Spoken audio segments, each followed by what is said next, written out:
Today, on Different Facets of Happiness, Ashley Brothers.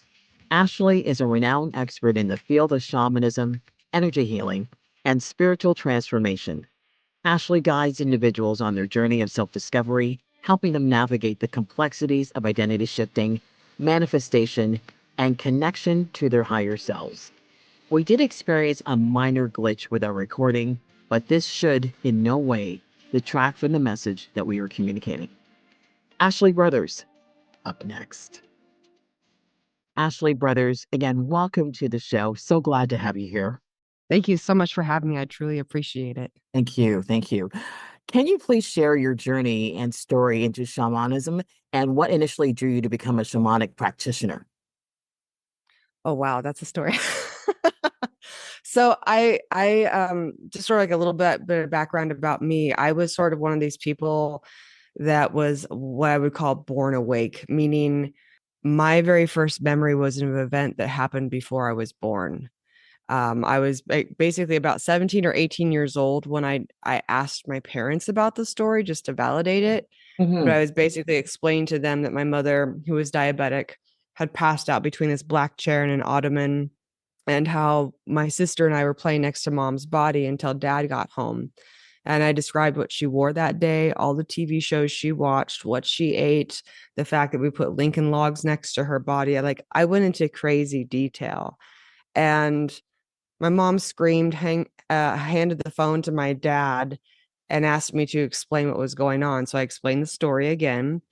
And he said my mom had done all those things, and that my sister had not been fed or changed in 7 hours when he got home, but that she was happy and smiling and playing next to mom's body. And I said, "What about me?" He says, "Your mother was 6 months pregnant with you and had fallen directly on her stomach when Oh, she had passed out." oh my goodness. So for me, it's still a memory that's loud and clear in my mind. I remember being weighed as a baby and getting my first shots. I remember hanging on the edge of my crib and watching what I called the gray people walk around the room. They were shadow beings that would pester me for years, and my poor parents could hear me screaming through the floor for years. Oh my goodness. Oh my. So, so my like a lot of people talk about angels and heaven, whatever. That was not my experience. My first experiences were memories, being tortured by these things that would mess with me in my room, or having premonitions to prevent accidents or death. Being woken up as a child and told to go somewhere, do something to keep my mother alive. And so it was just like these things that would come out of nowhere, hit and miss, that I didn't know how to call upon. They Mhm. were just something that would show up randomly and usually be very scary because they were like, in some cases, life threatening, even to me, to prevent that accident. So I was a, I think I was like 24, 25 years old when I had gone through all this different stuff, like trauma in my own childhood, trauma of early marriage type of thing. And I was on medication by that point, 24, 25 years old. And I was working for the government, and I was like, screw it, I'm going to go get a tarot card reading because there's got to be something more to life than this. And so the tarot card reading itself was unremarkable, but at the very end of it, the lady said, "Do you know that you can speak to the dead? If you're interested in developing this gift or skill, I suggest you call this woman." And all of the hair on my body stood on end because I was told, by the medical community that if I'm seeing or hearing things, I must be crazy. So I was actually medicated for depression, anxiety, and then, hallucinations because they didn't believe my stories. Right. So I called the number of this one particular woman, and she did her first healing on me and became my teacher later. But it was after that one healing, I was able to drop 100 pounds, hug my family for the first time in years, despite the trauma and abuse I'd gone through. I started public speaking, and I just became a different person. Yeah.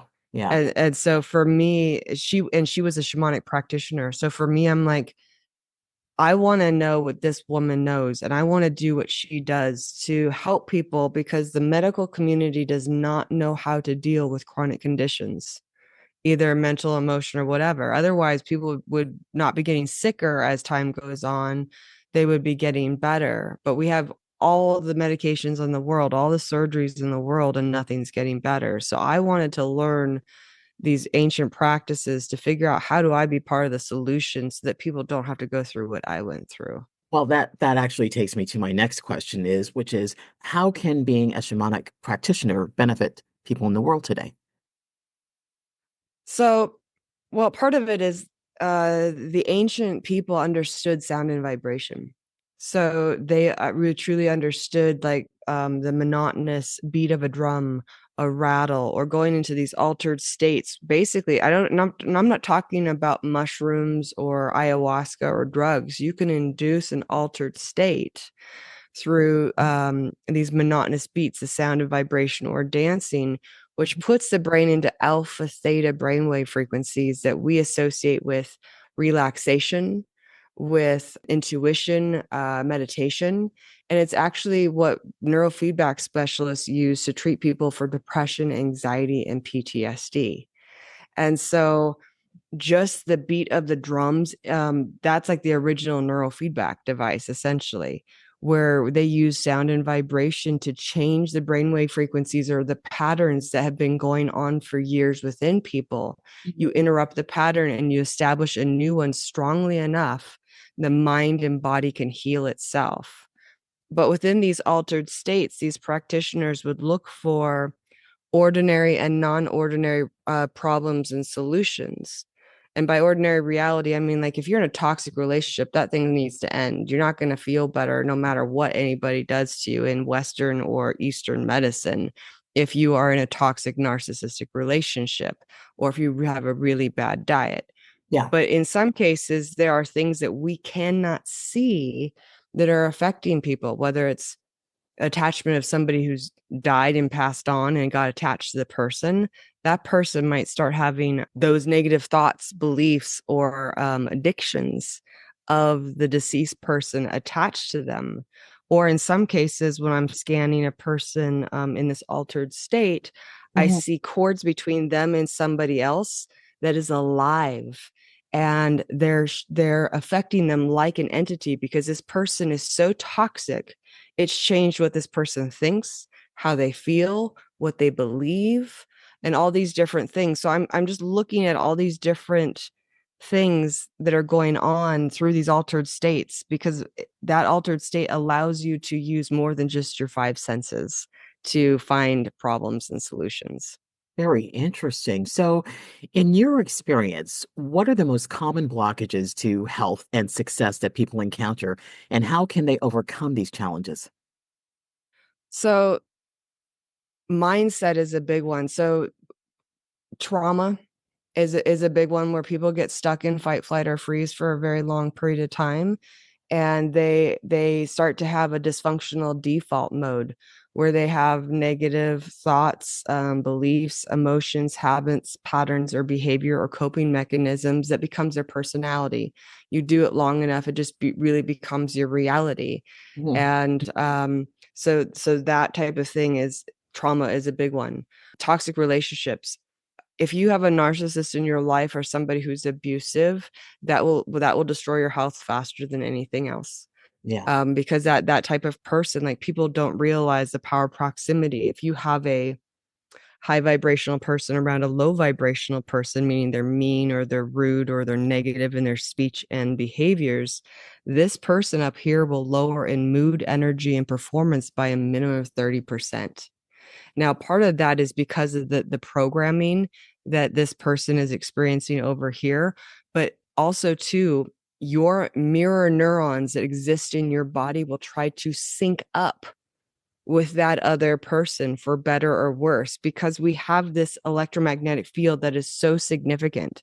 Like, the scientists have been studying that your heart has a baby brain of 44,000 neurons that generates the largest electromagnetic field in your body.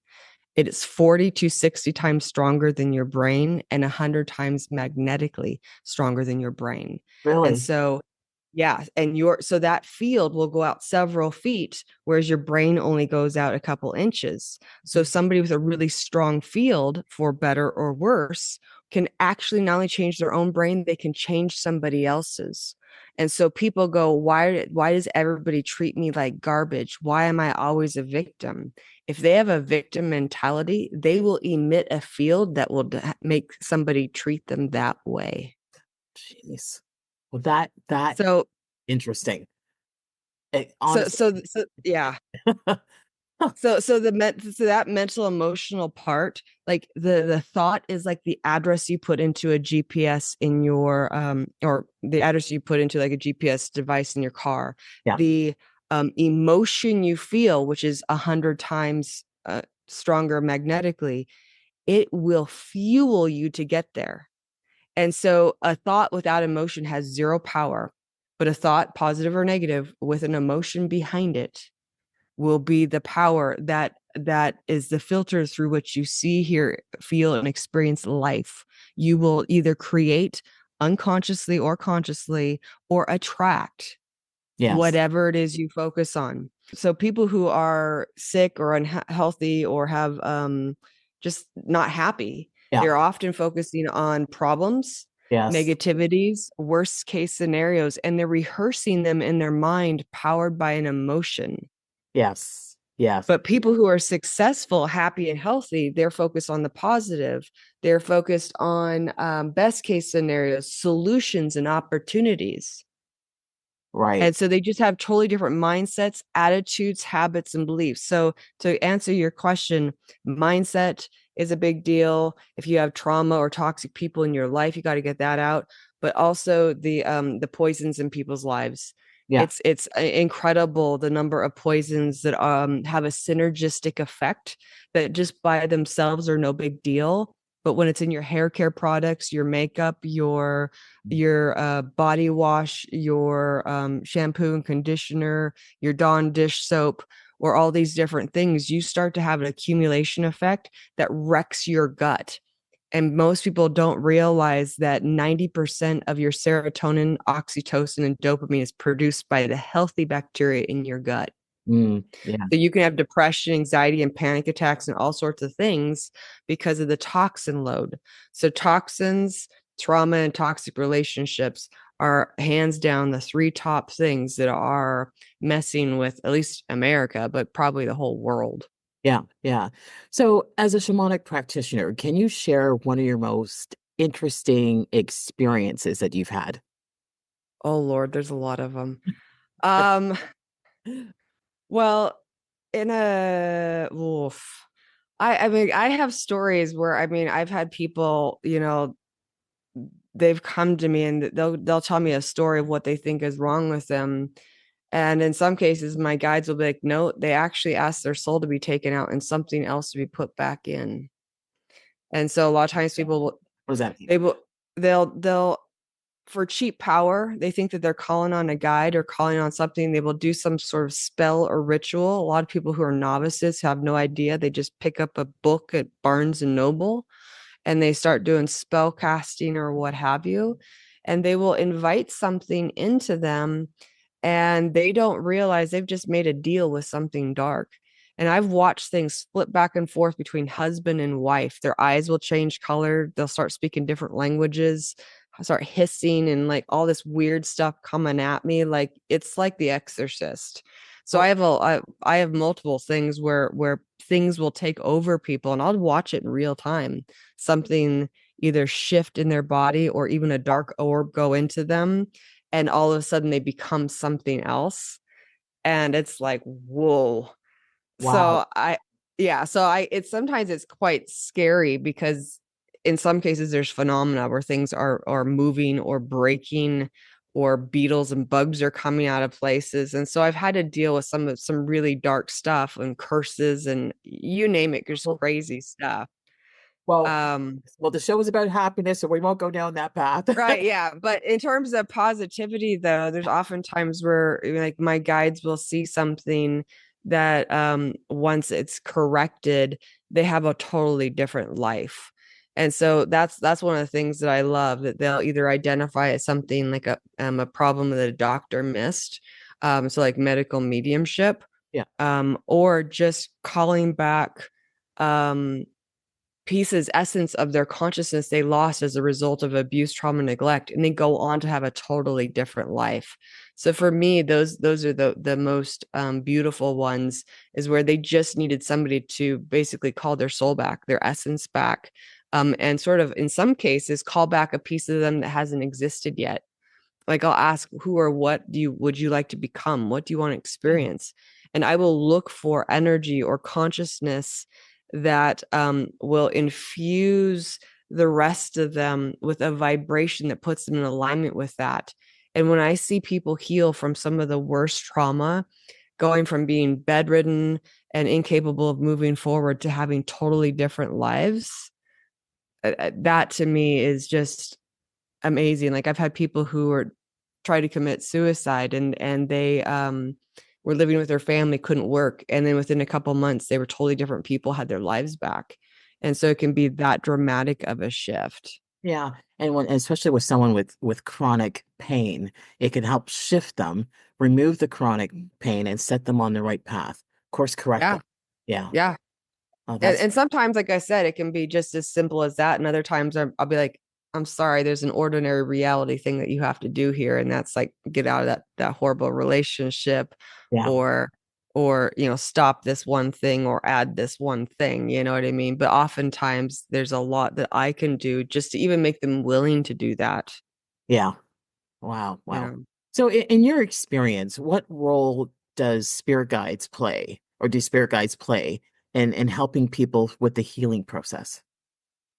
Well, all these guides have different levels of gift and skills. They have different levels of power. They have different roles that they play. Sort of like different, like if you're a doctor, if Yeah. the shamanic practitioner is like the spirit doctor, essentially, energy doctor. And so some are going to be protectors, like to prevent like negative energies or entities from harming you, Hmm. or they might remove an intrusive energy that's attached to the person. Some are, they give information, meaning like I will spend hours channeling for people, just like they'll send me all their questions or their topics, and I will just write it out for like hours on end. So some are really great about communicating with words that I can understand rather than just something I have to interpret. Hmm. Um, some will retrieve stuff from another reality or dimension that can be infused into the person like a healing salve. Um, Others are just like loving support, or they're oftentimes they're doing stuff because people will say, even though I work with people in like 33 countries worldwide, they may be nowhere near me. And they say it feels like there's 10 pairs of hands on them. It's not always me. Sometimes the guides are coming in doing something that I don't even know that they're doing. And so they just play all these different roles of protectors, healers, informers, what have you. And it's up to you to build a relationship with them, to figure out who they all are. And in some cases, maybe even feed them with fire or food or incense or whatever as a sort of thank you for, hey, for helping me. I'm getting money from this client, but let me feed you a little bit of energy so Yeah. that you can go on. And so in some cases, it's people's ancestors, but oftentimes too, it could be spirits from the land or gods and goddesses. There's so many different levels and calibers to spirits. Yeah. And it just takes practice and rites and initiations to get you to one level to the next to the next. So, what's the difference with a shamanic healer and a Reiki practitioner? So, a shamanic practitioner is somebody who's going to go through all these rites and initiations to build a relationship with individual spirits. In some cases, some traditions, like some of the Northern Korean traditions, they have up to 10,000 spirits that they work with. One practitioner, up to 10,000 spirits. Some may be plants, some may be animals, some may be humanoid or extraterrestrial or whatever. A Reiki practitioner is going to channel universal life force energy. So they are not trying to connect with all these different intelligences out there. They are just trying to funnel the unlimited power of the universe into a person by using hand placements, oftentimes like head, heart, hips, knees, ankles, whatever, and allow the energy to do whatever it wants without them trying to direct something. They're not trying to remove it, they're not trying to take it away. They just assume that the body is intelligent enough to Mhm. do what it needs to do with the energy. Interesting. So, what practices can you recommend for individuals trying to connect with their higher self? Oh, okay. So this is where again getting into more of that alpha theta brainwave frequencies so that they can get past the monkey mind because your normal average mind is going to be in like the high beta brainwave frequencies. We want to get you into alpha theta. So it's usually trying to get yourself into a relaxed state. So people can do things like heart focused breathing, where they close their eyes and put their attention on awareness in the area of their chest or their heart, and just notice the air going in and the air going out. Just a little bit slower, deeper breathing than how they typically do it for about 5 minutes. Or they can listen to soft music, they can meditate for a while. In some cases, people will wear themselves out first and then do some breathing. Just get yourself basically into a relaxed state and then set the intention. The intention is what turns the dial on a TV or radio station, essentially. Right. You're doing that for yourself. You're setting the intention to speak to your higher self. You basically your higher self, just to even say it that way. And ask it, what do I need to know today? Ask it, like, what are my next steps? Some people will even do automatic writing where they just write the question out and they just start writing whatever comes to mind, and they may even remind themselves of the question. But when they start writing or just even start allowing the stuff to flow without trying to judge it, interpret it, pick it apart, Yeah. stuff's going to start flowing essentially. Oh, wow. Typically, when I meditate, I have to be quite, vocal about this. I fall asleep within 5 minutes. How do I prevent that from happening and still be able to connect with my higher self? Most people try to meditate laying down, don't do it. You can do it either sitting up for one thing, or standing. So if you breathe and just close your eyes, some people will sway a little bit because the swaying will also relax them, calm them down, but just close their eyes and breathe and then ask themselves that question. So it could just be if are you laying down when you're meditating or what are you Yes, doing? Yeah, always. the laying down that in all of my training classes, there was always somebody snoring like a trucker in the background because the laying down, when you're in alpha theta, you're relaxed. So you're going to be more prone to go to the next level, which is delta, and just fall asleep. So either sit up or stand up. Okay. Okay. Good advice. Thank you for that. Yeah. Can you explain how altered states of consciousness facilitate the process of manifestation and quantum leaping? Yeah. So everything is a state. Yeah. Anger is a state, grief is a state, joy is a state, relaxation is a state. And so again, getting that into that more of that alpha theta thing, when you're in high beta brainwave frequencies, you're back here, which is all about emotion and survival. When you get into more of the alpha theta ranges, you're up here, which is all about logic, reason, decision making, intuition. Mhm. You start to become more creative. And a lot of people can't be creative in stress. And so this is where they have to slow themselves down, stop what they're doing, because the answers do exist within you. But you just really do have to get into this, what we call altered state, which means get out of the high beta brainwave frequencies, get back into relaxation, and set the intention of tapping into the inner genius within you that allows you to have an answer.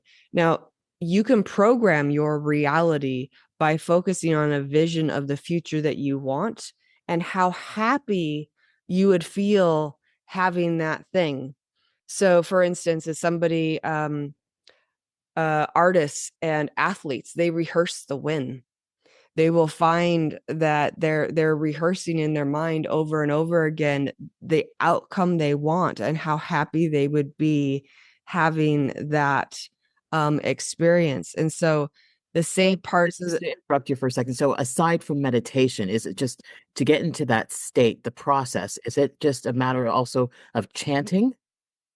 so chanting, singing, dancing, like people do ecstatic dance, drumming, rattling, anything that is rhythmic, that will get you into alpha theta. It could be listening to monotonous music that doesn't have words, because when you start adding words to things, people start thinking about their exes and all sorts of weird stuff. You know what I mean? So this is not your normal typical radio stuff. This is going to be something that just makes you feel relaxed. So yeah, chanting is another thing. Yeah.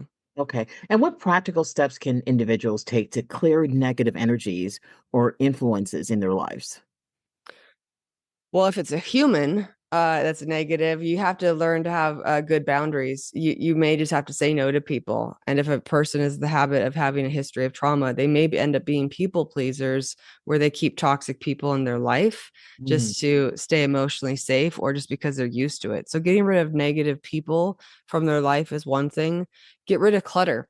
If you have clutter around, or if you have stuff from exes, from certain places, like even deeply painful emotional journals, they will generate a vortex that will leave like a stain in your home. And like I've gone to places to do house blessings. I'm like, what is in this area? And the guy in particular, he was just like, oh no, I don't want to hurt my journal. So he walks off, and the feeling went with him. And I said, what is that? And he said, it's my blood, sweat, and tears of building my business. And so people often have belongings that they keep in their bins, that either belongings of dead people that have their own energy or vortex, things that remind them of their grief or their pain or their suffering. So getting rid of things that are have a negative connotation with them from your home. Get rid of clutter, because that blocks energy. If you have emotional upsets in different rooms, take time to burn some sage, open a door or a window, rattle, use bells, even things that are these higher vibrational things that will clear energies out. But yeah, like burning plant material or incense or sound, vibration, even using your hands and moving it and pushing the energy out through open windows and doors, and just dusting, cleaning, keeping things smooth, having positive music rather than hate music, yeah. or negative news stuff in the background. Yeah. Things like that can help clear a house. Okay. And how do you see the relationship between modern medicine and spiritual healing evolving?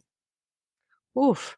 Well, a lot of my clients are doctors or therapists or send their people to me. And so there, if I think that when people start getting back into the energy of things, Mhm. that they may be able to coincide. Meaning, right now, doctors are using Reiki therapy in hospitals to lower pain, especially for people who are going through cancer treatment, stuff like that. When I had open heart surgery, on my list of options at the Mayo Clinic, they sent me meditation CDs to put myself in a relaxed state of mind before surgery. They offered me massage therapy after surgery, so I only had to take Tylenol instead of morphine after open heart.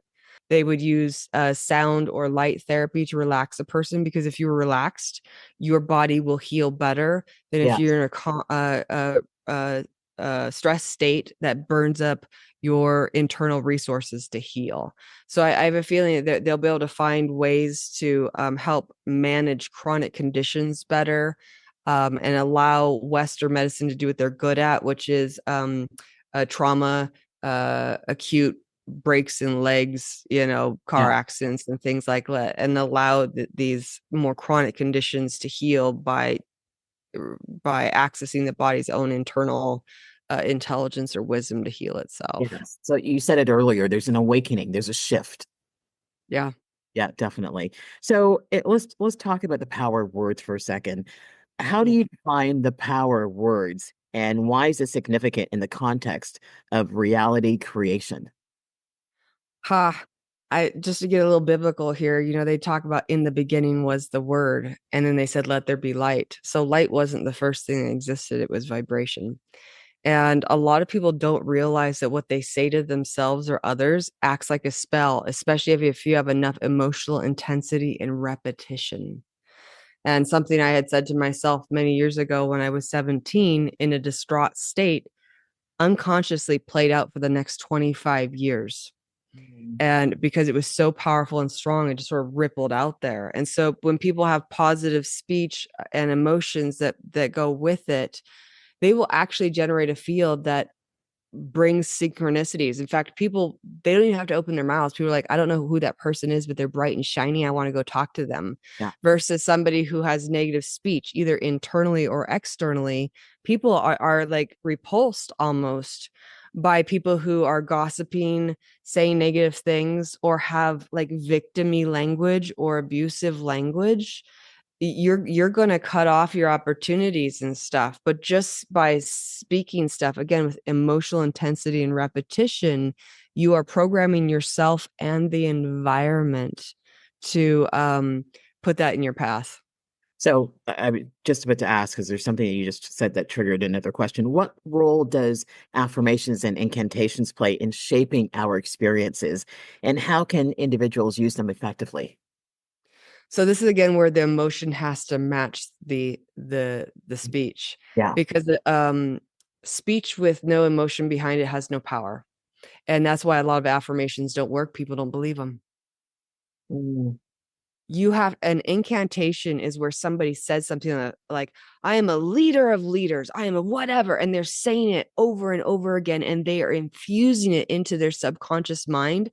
So once it's embedded back there, yeah. your it will program what you do unconsciously, subconsciously, whatever, because your subconscious drives 95% of what you do. So when people are doing these incantations, they are doing it they are inducing a powerful emotion that will embed it back there. That's why things like religion, military, and education gets people to say things, or even music, Yeah. because you invoke emotion and you do it with enough repetition, it becomes your thing. So if you just say affirmations that you don't believe and have no power, you won't have it. So But then, sorry to interrupt you. What common pitfalls do people encounter when they're trying to manifest their desires through language, and how can they overcome them? Is it just a matter of belief? well, you can program yourself to believe something again with enough emotional intensity and repetition. Because there's a lot of times people will say stuff to us, like even in a relationship, we don't believe it at first, but they program our minds through gaslighting or whatever, or through positivity. When somebody's positive enough, we just go, I don't know what it is, but I just start to believe it. I think the pitfalls that people have is they give up too dang early. They expect instant gratification and they go, well, if I don't have it when I want it or in the way that I want it, it must not work. And the people that really get the results, they'll do, if it takes them 10 years, they'll do it. You know what I mean? And for me, going through all of my medical stuff, I had a less than 1% chance of survival, and I did not do any of the things that they told me to do. And so I was so focused on the outcome that I wanted, which was survival and what have you. I just kept telling myself, you got this, girl. We're going to make it. We're going to do whatever. And so I just said it often enough that I stopped listening to all the naysayers. And that's what a lot of people do is they start listening to the wrong people that don't reinforce what they want. They give up too early, or they need to say it and they need to change how they say something so they can actually believe it. Because sometimes they just read it in a book and maybe the phrasing is wrong. Yeah. Yeah. They need to say it in such a way that actually feels like it just clicks into place for them. Like they want that thing, not just what this person in the book wrote. So is that only through repetition? Well, there's repetition and intensity. So again, if you say something up like just sort of like if you have like a whole bunch of little things piled up, eventually it will become something or one big thing. Yeah. So that's when it comes down to the words thing. But I think just having to do it often enough that you program yourself that it becomes your new default mode rather than this other thing, because people's emotional home is often set to negativity, and they do this affirmation stuff for a couple weeks, they Yeah. don't reprogram their default mode. They have to do it so that even when they're not paying attention, it is their new default mode.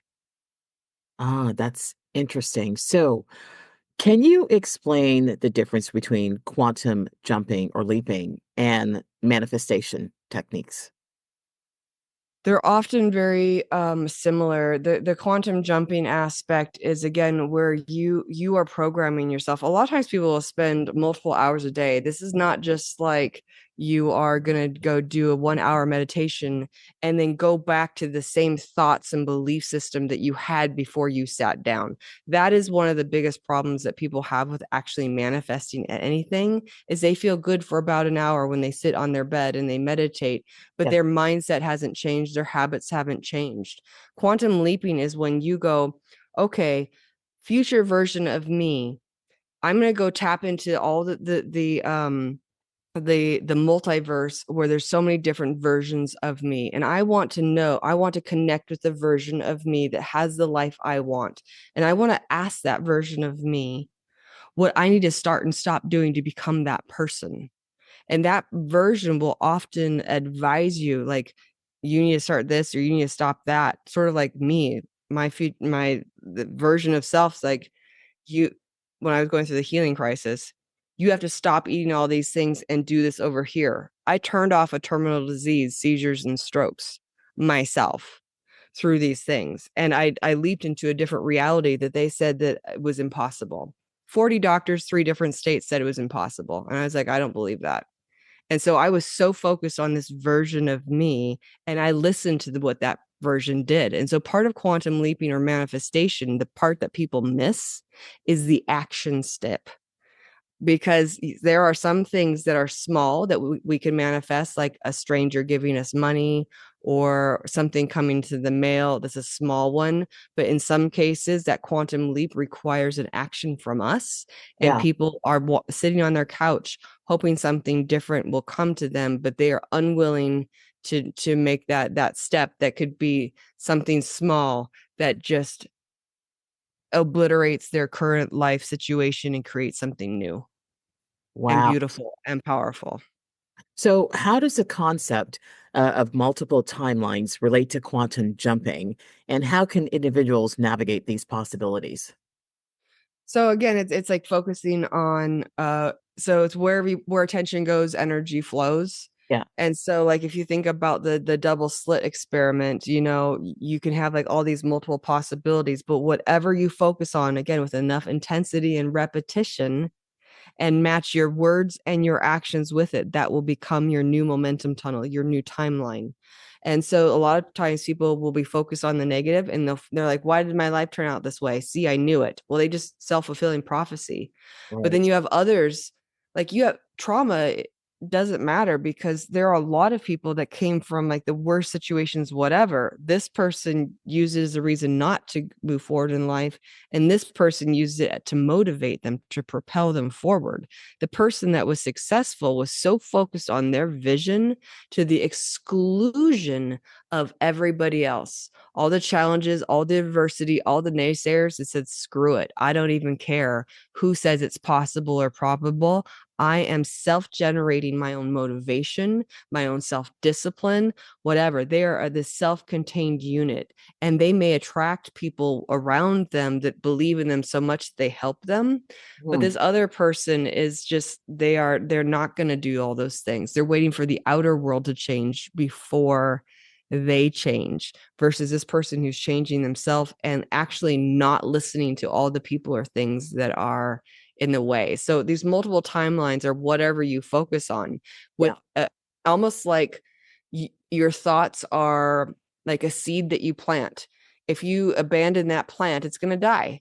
If you abandon that thought baby, you will abort it or miscarry it. You have to carry it to term, and you have to do it long enough. And a lot of people, like I said, they give up when they don't have instant gratification. So, a lot of people are new to quantum leaping, quantum Yeah. jumping, Yeah. and they want to perfect the techniques to do it. So, can you just reiterate again, what are the key techniques?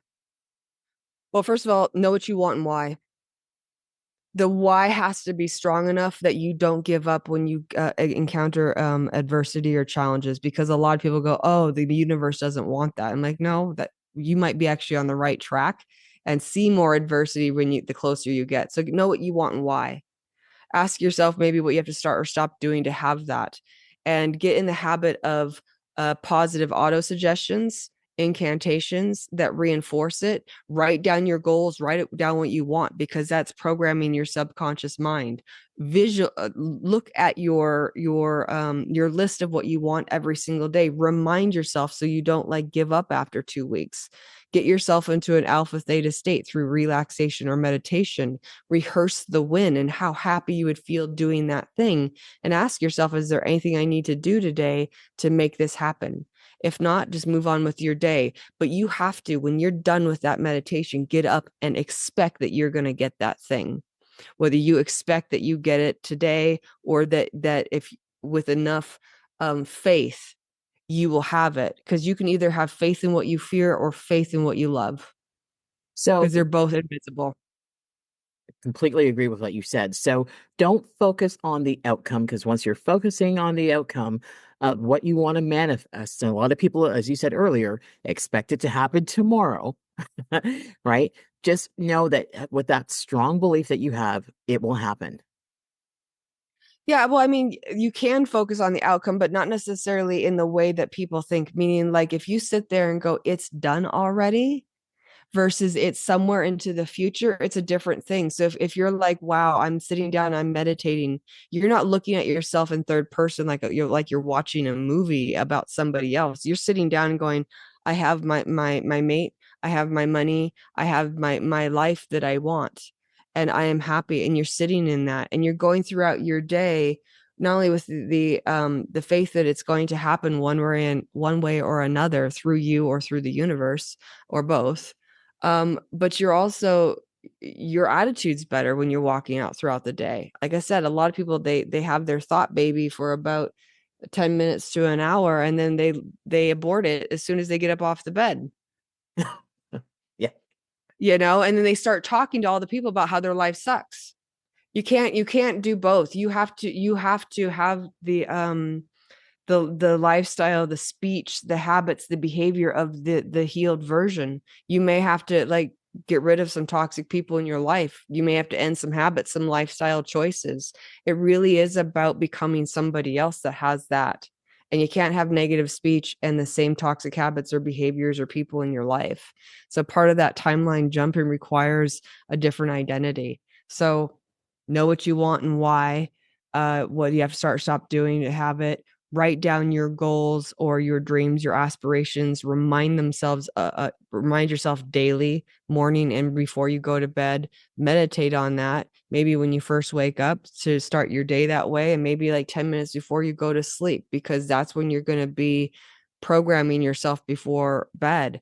And then ask yourself again what you have to change in ordinary reality to start becoming that person. And it doesn't have to be this massive leap. It might be these change micro habits that you're changing, that after a while they build up, and now Yep. suddenly your life is different. Yeah. Very good advice.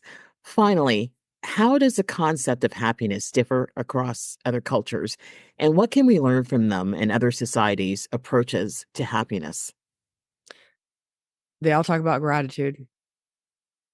An attitude of gratitude is a big deal, because and so a lot of times people will put shrines down. They'll pray to their ancestors, or they'll pray to God, they'll pray to whoever, and they'll start their day with gratitude, they'll end their day with gratitude. That is a common theme, where whatever, again, you're putting out there, like, if the universe hears you complaining, do you think it wants to give you more of something? You know what I mean? But if you show that you're humble and you're grateful for what you have, it wants to give you more. Yeah. It wants to give you more. And so the common theme is, again, that attitude of gratitude, and maybe even just, like, again, putting these little things out there. Some people will do tithings, at church. Other people will leave a spirit plate of food or incense or a candle, just to say thank you, and get into this habit of rippling out, generating from within, that ripples out this attitude of gratitude, and praising in a certain way. Other people, they think that happiness requires certain status. It could be about money, it could be about status, things like that.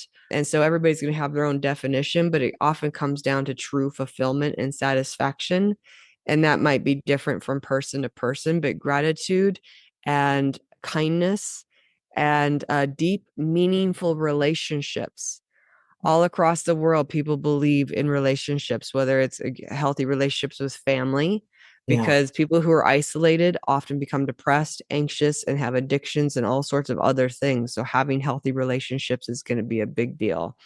And having a relationship with God, the universe, if when you are in a deep place and you feel that something loves you, you do not feel quite so alone, because when I was going through the worst of the worst, I felt like I had something on my side. Yeah. Even if I couldn't see it or feel it or whatever, I just knew that like something loves me. Yeah. And so when you have a relationship with, family or friends, you have a relationship with the universe, and you have an attitude of gratitude, that is something that's common through every culture that I've ever come across worldwide, versus the material things that different cultures, like a good marriage or whatever it would be. But those ones are the key ones. Ashley Brothers, thank you so much for joining us today. Oh, you're welcome. Thank you. I appreciate it. Thank you very much to Ashley for sharing her incredible insights on happiness and how we can all live more fulfilling lives. If you enjoyed this episode, please like, subscribe, and hit that notification bell so you never miss an update from the show. We'd also love to hear from you. What topics would you like me to cover on future episodes? Drop your suggestions in the comments or reach out to me directly. And please be reminded that clarity comes when you listen to the voice within. I'm Jackie Denise. Thanks for joining us.